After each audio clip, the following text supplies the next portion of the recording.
Police का सटीक निशाना चंदन वर्मा के पैर में। दाहिने पैर में गोली लगी। अमेठी कांड का मुख्य आरोपी है चंदन वर्मा। अमेठी कांड ने सबको हिला करके रख दिया था। कल के वीडियो में हमने बताया था कि चंदन वर्मा संभवतः पुलिस की गिरफ्त में है और जल्द के बारे में बताया। अब चूंकि चंदन वर्मा तो गिरफ्तार हो गया, जिस पिस्टल अथवा रिवाल्वर का प्रयोग किया था उसने इस घटना में 3 गोली मारा था सुनील कुमार को, मास्टर साहब को, 2 गोली मारा था पूनम को और 1-1 गोली मारा था दोनों अबोध बच्चों को। वह हथियार बरामद करना पुलिस के सामने सबसे बड़ी चुनौती थी। उस हथियार को कहाँ छुपा रखा है, कहाँ फेंका है, इसे लेकर के पुलिस घटनास्थल की तरफ चंदन वर्मा को लेकर के गई।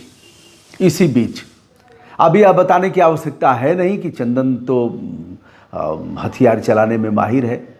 उसने प्रयोग करके दिखा भी दिया कि हम छोटे मोटे अपराधी नहीं हैं, बड़े अपराधी हैं। यद्यपि पुलिस अधीक्षक के अनुसार यदि माने तो 5वां व्यक्ति वही था। इन लोगों को गोली मारने के बाद उसने अपने भी गोली मारने का प्रयास किया, किंतु गोली मिस कर गई। उसी बीच उसने उस घटना को देखा, हिल गया। जैसा कि आपने बहुत बार देखा होगा, हमने देखा है, जैसे सल्फास कुछ लोग खा लेते हैं। सल्फास सबसे बड़ा जहरीला पदार्थ होता है जिसके खाने के बाद बहुत कम लोगों का जीवन बच पाता है। और भी तमाम जहरीले पदार्थ हैं। तो सल्फास खाने के बाद व्यक्ति होशो हवास में रहता है, चिल्लाता है। जब उसका ज्ञान चक्षु खुलता है तो चिल्लाता है, बचाओ बचाओ, हमसे गलती हो गई, अब ऐसा नहीं होगा, बचा लो बचा लो। तो चिल्लाते चिल्लाते मर जाता है।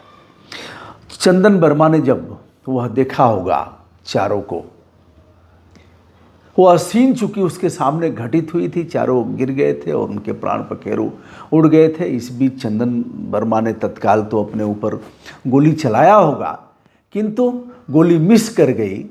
तो ऐसा कहना है पुलिस कप्तान का।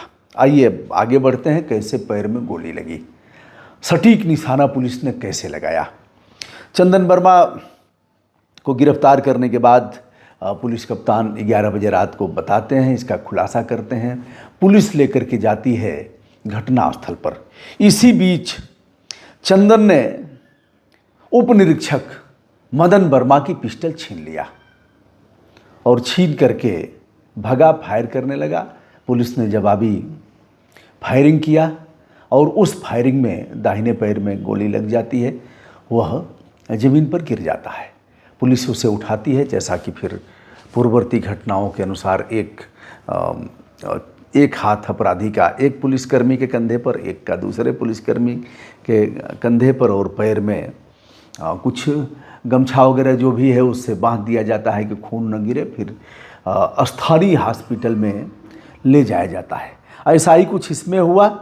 अब जहाँ तक सवाल है, चारों दलित परिवार के लोगों की जो हत्या हुई, लोमहर्षक घटना, हिला देने वाली घटना, तो मास्टर साहब, उनकी पत्नी और उनके दोनों अबोध बच्चों को बर्फ़ की सिल्ली के साथ पोस्टमार्टम करने के उपरांत उनके गांव पहुंचा दिया गया। पार्थिव शरीर चूँकि अंत्य परीक्षण किया गया है, काटपीट किया गया है, चीरफाड़ किया गया है, इसलिए लाश खराब न हो, इसका इंतज़ाम करते हुए बर्फ़ की सिल्ली में उन्हें लिटाया गया है। अब आज पहुंचने वाला है सुनील का भाई। सुनील का भाई बाहर रहता है कहीं मुंबई वगैरह में। स्मृति ईरानी ने जहाज़ से नहीं बल्कि ट्रेन से भिजवाया है। तमाम समाचार पत्रों में इस बात का उल्लेख किया कि स्मृति ईरानी ने विशेष व्यवस्था करा के, विशेष व्यवस्था क्या, मुंबई से फ्लाइट आती ही रहती है, खट से टिकट होता आ जाता, लेकिन जहाज़ से न आकर के आज कानपुर कोई ट्रेन पहुंची होगी और कानपुर से फिर सड़क मार्ग से उन्हें ले आने के लिए राहुल गांधी ने भी बातचीत किया है। कुल मिलाकर के आज अंतिम संस्कार किया जाएगा। भारी पुलिस फोर्स का पहरा है। जहां गांव में इनका पार्थिव शरीर रायबरेली में रखा गया है। चारों का भारी भीड़ है। तमाम नेता आ जा रहे हैं, लोगों का आना जाना है और इस घटना को लेकर के तरह तरह की चर्चाएं लोग कर रहे हैं।